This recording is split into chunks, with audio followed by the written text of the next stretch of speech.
대표적인 양질의 일자리로 꼽히고 있는 금융권에서 고용 절벽 현상이 두드러지고 있습니다.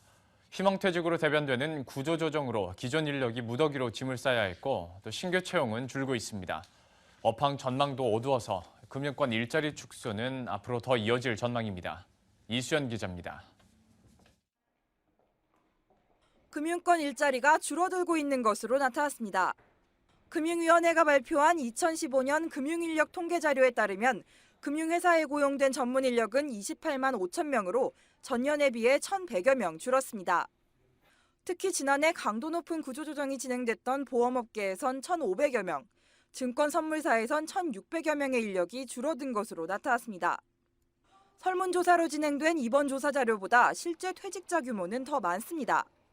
은행권 인력은 전년보다 800여 명 줄어든 것으로 나타났지만 지난해 은행권에서 희망퇴직으로 나간 인원만 3,600여 명에 달합니다. 그나마 작년에는 정부의 신규 채용 확대 정책에 따라 신규 고용 인력이 늘어나면서 떠난 자들의 빈자리를 메웠습니다. 작년 한 해에만 14,000여 명의 신입 직원이 금융권에 편입됐습니다. 하지만 올해는 금융권 취업문이 크게 좁아질 것으로 보입니다. 채용 계획을 밝힌 금융회사 가운데 324곳은 앞으로 1년간 4,264명을 채용하겠다고 답했습니다. 이는 지난해 5,056명에 비해 800여 명이 줄어든 수치입니다. 금융권 일자리의 질도 나빠졌습니다. 시간제 일자리 채용이 확대되면서 지난해 정규직 비율은 86.2%로 2014년 88.6%보다 줄었습니다.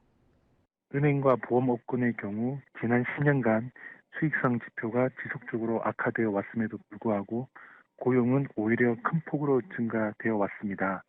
이에 따라서 금융권에서는 최근 인력 구조 조정 압력이 점차 커질 것으로 예상이 됩니다.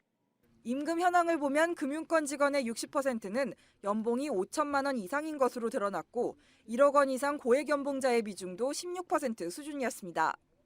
고액 연봉자 비중은 정년 연장으로 임금 피크제를 도입하고 수익성 하락으로 성과급이 감소되면서 전년보다 5%포인트 정도 줄었습니다. 머니투데이 방송 이수연입니다.